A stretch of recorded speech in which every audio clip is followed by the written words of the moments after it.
what's up, man? Hey, Here we are. We got your E24 LT1 sitting here on the lift, looking pretty. Look at the lights. We got some US ellipsoids retrofitted onto this thing. No room to walk. No room to walk. Car parks everywhere. Yeah, well, that's what happens when you got 3 projects going on, but hey, that's what I do. Frank, I asked from you and you delivered. I'll tell you that. This is a monumental task. Holy moly, what the... Oh my Wrap the exhaust, although we're gonna do it this way. We're gonna do a lot more exhaust wrapping under here because these cats get really, really hot. So we're gonna probably go to the junkyard and try finding some, you know, aluminum, dimpled aluminum that we can use to kind of like cradle the outside and protect it from this bushing, as well as the other side and some of the lines as well. So we really just want to make sure we got some good heat shielding here around the edge here. But so far, I mean, this is the first time Charlie's has really seen this since, you know, a couple months, at least on the lift, as complete as it is. That was something, huh? I remember when you were down here and you like, I don't know how to come back from this. How long was that? How long was it ago? How long? Yeah. 2 years ago? This is a 2-year project right now, and I know for you guys watching, it's been a long time coming. But I'm telling you, we are like literally just about to jump at the home stretch and slide into home on this project. So we're very, very, very close. What we're gonna do now is just bring the car down, and we're gonna give it a good start, and we're gonna see if we can drive it up and down the driveway. So it stopped raining, so let's give it a shot. We got brakes too. Oh yeah, I had to bleed the brakes a couple times, but we're good now. We're good. We're good. We're good at the brakes. Pretty steep hill. Pretty steep hill down there.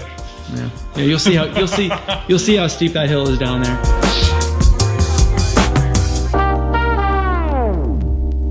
Have a seat, turn the key, press the button, and slide her on out.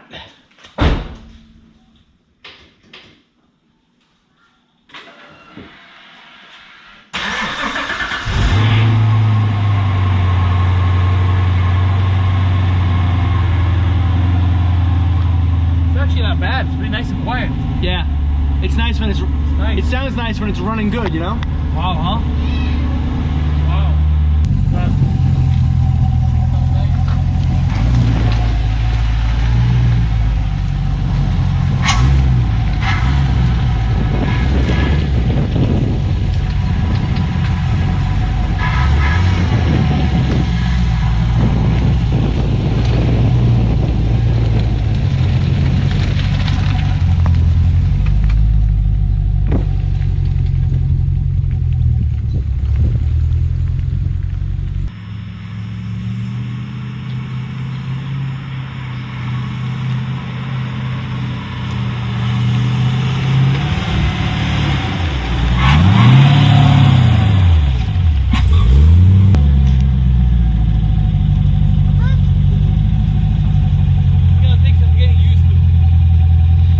What'd you say? It's gonna take some getting used to. Need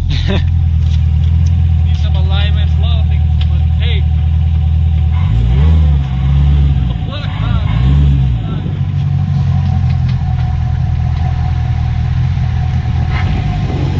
Got a couple leaks to still iron out here. Back it up into the garage.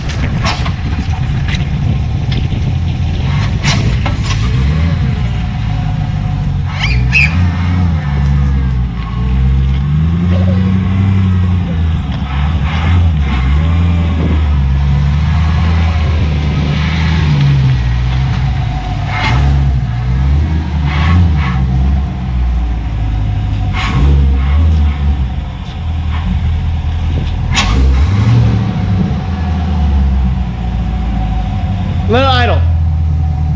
Let it idle for a second. So this smoke that you see here is all the fiberglass insulation that we put in. Yep, that's all it is. Wow, huh? All right, so, you know, now that we turned it off and kind of had a chance to collect, what are your first impressions? Sounds really good. Sounds a lot better than before. It smells better too. The bird, its burn smells. It's got a weird thing where, like, when you kind of press the accelerator pedal, only sometimes, not all the time, it kind of revs up a little bit. You know, I'm not sure if that's due to the fact that it's all kind of like still learning and new adaptations of a new integration, or if there might be a minute gas, vacuum leak in there. We just don't know exactly what it is, but we're just going to need to get it through a whole number of heat cycles. What about the handling? It's still burped. The steering actually feels really good, even though it needs big alignment, but it felt really good.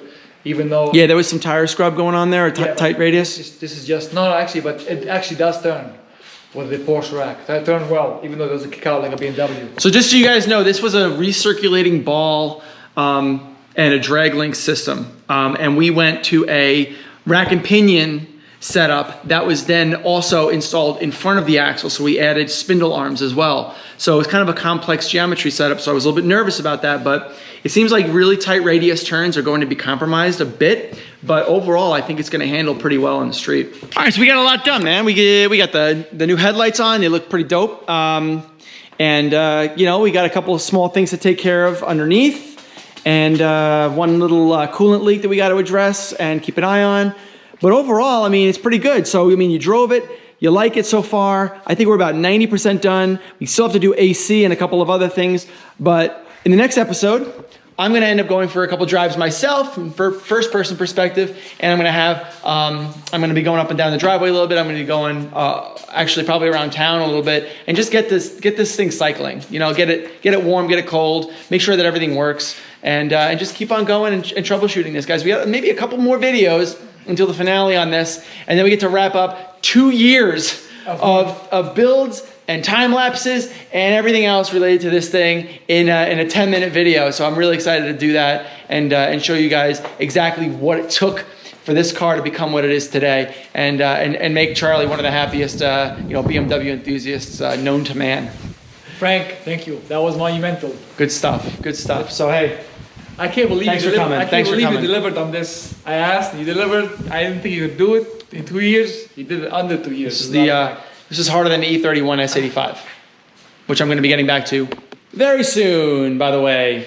So stay tuned for that, guys. So anyway, other than that, my name is Frank, and this is Charlie, and I am out of here, guys. Take it easy.